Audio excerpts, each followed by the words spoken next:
Oromoon goota daangaa hin qabne hayyuu qabdi. Hayyuu fagootti waa hubatu, hayyuu fagootti waa argu. Hayyoota hedduu qabna. Fakkeenya lafa isinii kaaya. Nuti qubee generation takkaahu ammootiyyuu dhaloonni qubeedha. Osoo hayyoota har'a akka daa'uteetitti keessaan of ilaallu. Ijaa qeennaan hin argin, gurra teennaan hin dhagahin, qaama keenyaa wajjin dhaabannee odoo suuraa hin ka'in eenyuu fa'a leellisaa turre. Elemoo Qilxuu leellisaa turre. Taaddasaa Birruu leellisaa turre. Hayyoota gurguddoo Waaqoo Guutuu leellisaa turre. Hayyoota dhedheeroo jechuudha. Jarraa Abbaa Gadaa leellisaa turre. Jeneraal Taaddasaa Birruu leellisaa turre. Ka akka Alamuu fa'a leellisaa turre. Nadhii Gammadaa fa'a leellisaa turre. Hayyoota qubee leellisaa turre. Kan akka Sheek Muhammad DR.ABDULLAH fi akkasuma kanneen isaa wajjin dhaabbatanii hojii gurguddaa hojjetaa turan osoo ija keenyaa hin argin leellisaa turre. Hayyee har'a hayyoota gurguddoo, hayyoota gamna, hayyoota akka baharaatitti waa hedduu keessaa barachuu dandeenyu, waa hedduu irraa hubachuu dandeenyu. Wajjin suuraa kaannee agarre, wajjin teennee wajjin haasofne, sagalee isaanii dhageenye, bakka isaan jiran hubanne.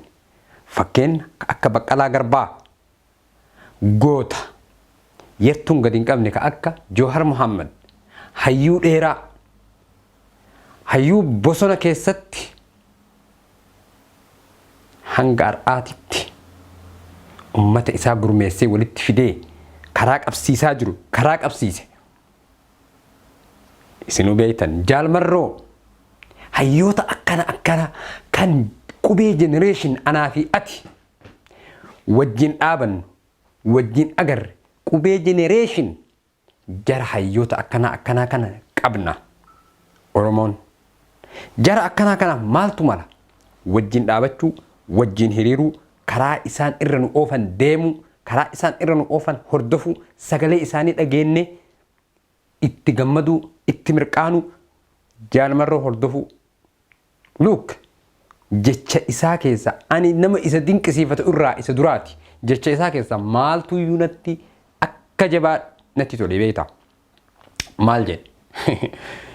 Yoo isin na wajjin bosonatti galtanii biyya teenya Oromiyaa bilisoomsuu hin barbaanne anin bineensa bosona keessa jiru ni bilisoomfadha jedhe. That's right. Dhugaa isaati. Bineensi bosona keessa jiru bineensa Oromooti. Bineensa Oromiyaati. Bilisoomuu qaba inni nu. Dubbii dhugaati. Look, hayyuu akkanaa kana qabna. Har'allee kan Oromummaadhaaf, Oromiyaadhaaf, Oromoodhaaf lubbuu ufii kenne tajaajila wal'aansa Oromummaatiif, wal'aansa Oromootiif, wal'aansa Oromiyaatiif jedheetiin qorraa fi beelaa fi dheebuudhaan alatti gubataa jiru kana qabna jechuudha. Hayyuu akkanaa kana anaa fi ati kaa waliin jirra jechuudha. Seenaa isaanii dhagahu osoo hin taane waliin keessa jirra. Wanta har'a tahamaa jiru waliin tahaa jirra jechuudha. Hayyoonni dabran hooka akkamiiti? Isaan irraa madaaltee wanta tokko understand gochuu dandeetta jechuudha. Kanaaf isinitti hin dheeressu. Hayyoota har'aa jala deemuu, hordofuu, sagalee wal dhageessisuu, sagalee dhugaa qulqulluu isaan irratti wareegamaa jiran sagalee akkasii sabaaf lafa kaayuudhaan nu barbaachisa jechuudha.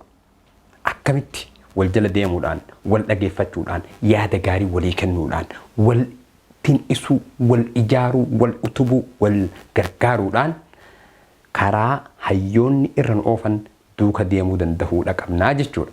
Dhiifama dubbiitu naan deeme. Akkam jirtan baga nagayaa walitti deebine nagaan isin dagadhe. An Abdallah Siraaj. Barmoonni har'aa kan irratti xiyyeeffatu sirna tuqaaleeti or punctuation isa jennu sani jechuudha. Maaliif har'a sirna tuqaalee isinii fide? Sirni tuqaaleedha.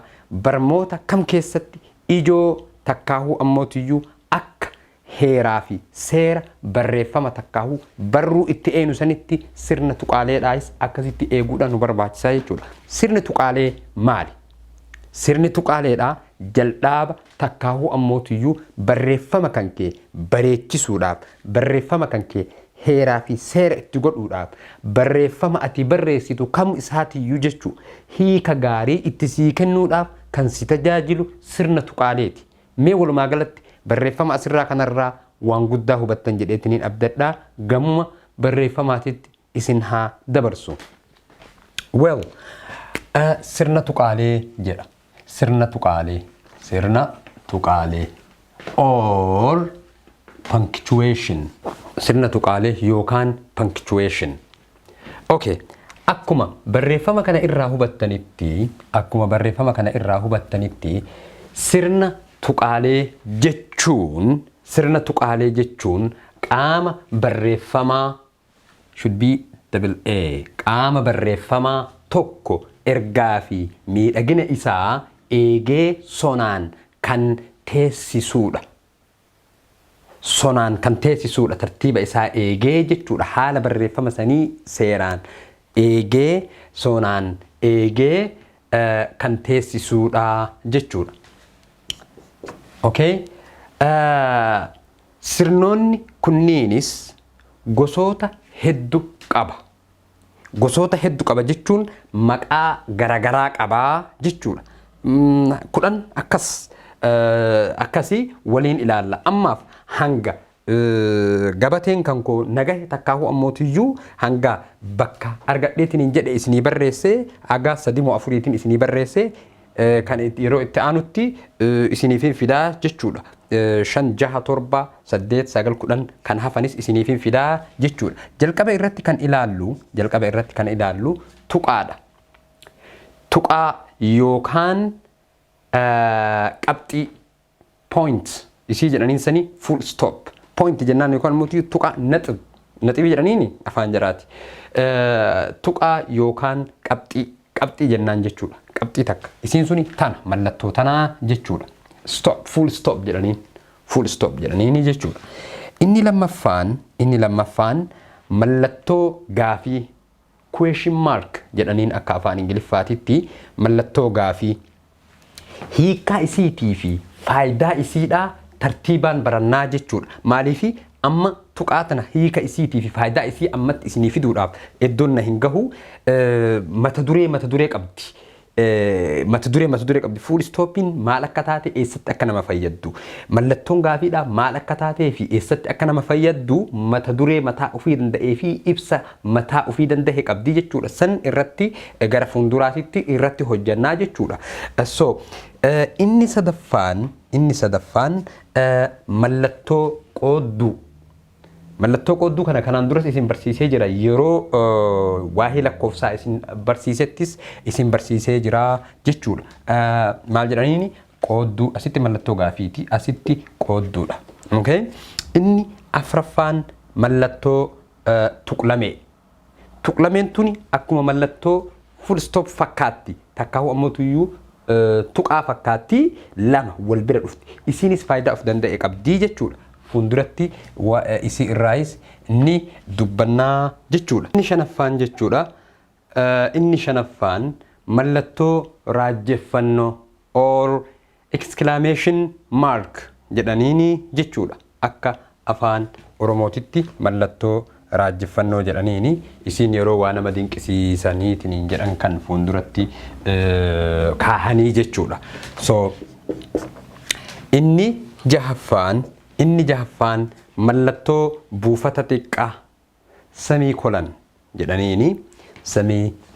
jedhaniini mallattoo akka qoodduu fakkaattee isiidhaa fi kan tuqaa wahii gubbaarraa qabdu saniin semiikolan yookaan ammootiyyuu mallattoo buufata xiqqaa jedhaniini jechuudha.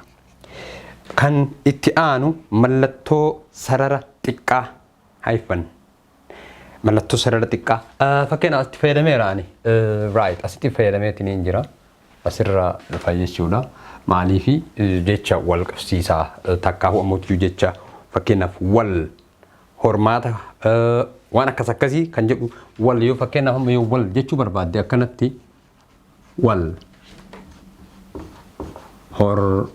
hormaata jechuu barbaadde kun bakka kanatti fayyadamtee jirta jechuudha. So gara fuulduraatti isallee bal'inaan ni fayyadamnaa jechuudha. So inni kan itti aanu mallattoo mallattoo waraabbii quotation mark. Mallattoo waraabbii tana keessa tana illee bal'inaan ni barannaa. Haa ta'u ammoo isiniif hin tuqa xiqqishuu isii jecha namni tokko jedhe wahii keessa kaahanii jechuudha. Fakkeenyaaf barreeffama wahii barreessaa jiranii barreeffama nama biraa irraa reflect as ta'e takkaahuu ammoo namni biraa jedhe yoo barreeffama kan kee keessa kaahuu barbaadde quotation mark asiinis ni keetta jechuudha. So jecha lamaan jidduu jira. Jecha akkanatti yeroo keetteetiin hin jetteetti jechuudha. Iyyuu kana fiddeetiin hin jette wanta namni wahii jedhe jechuudha. That is somebody said words you put in between that punctuation jechuudha. Akkana goota wanti sun jecha nama biraa tahuu agarsiisaa jechuudha. So eessatti fayyadamna jechuudha. So kanaaf fayyadamna jechuudha. Taas lama isheen lama tokko 8.1 waraabbii dachaa. That means jecha namni tokko jedhe hardly kan jedheetiin jedhe jecha kana keessa keetta jechuudha. The second one 8.2 jechuun 8ffaa irratti inni lammaffaan jechuudha. Waraabbii qeenxeedha. Isas bal'inaan ni baranna. So kuni fi kuni garaagarummaa qaba jechuudha. Okay, kanaa fi kani garaagarummaa qaba. Bal'inaan barannaa jechuudha. Okay, kuni haifaniidha. Bal'inaan baranna jechuudha. Kuni haifaniidha. Bal'inaan barannaa jechuudha. Saglaffaan mallattoo hammattuu yookaan ammoo parenthesis isa jedhan kana jechuudha. Mallattoo kanarratti yeroo kutaa shambaradhu barsiisaa tokko jira. Mallattoo kana maqaa isii dubbisaa jedhe. Sirriitti natti dhiyaata barsiisichi. Abdullah kayi dubbisinaan jedhe. Parentis jedhe. Ingiliffaadha. Parentis. What? Parentis. Maal jechuudha naan jedhe. Parentis jedheen kalaas. Parentis hammattuudha kaa. Irra deebi'ee ilaalinaan jedhe. Parentis. Parentis jechuu danda'uudha qaba tureeyyuu. Because yeroo sanitti kaanullee reefu wanna jedhaa jirra. Parentis anama akka parentis itti qabadhee mallattoo hammattuu jennaanii jechuudha. So mallattoo hammattuudhaatiin parents jennaanii jechuudha. Okay, isii illee bal'inaan ni barannaa. Isiin kurnaffaan mallattoo itti fufaa yookaan ellipse jennaani. Isiin kuni mallattoo itti fufaan kuni yaada keessan osoo hin xumurin itti fufaa jechuu barbaadan takkaa ho'ummooti jechoota biraas kan isa duubaan jiru hedduutu jira kan jedhu kan agarsiisu jechuudha. So barmoonni keenya har'aa kan irratti xiyyeeffate sirna tuqaaleeti. Hanga barmoota itti aanu sirnuma tuqaalee kana detail isaa takkaa ho'ummooti gadi fageennaan haalota isaa hunda isaa barannaa jechuudha. Sanis ta'u barmoota biraa jidduudhaan isiniifis qindeessuu ni danda'a haala gaafii keessanii irratti hundaa'a yeroo tokko tokko.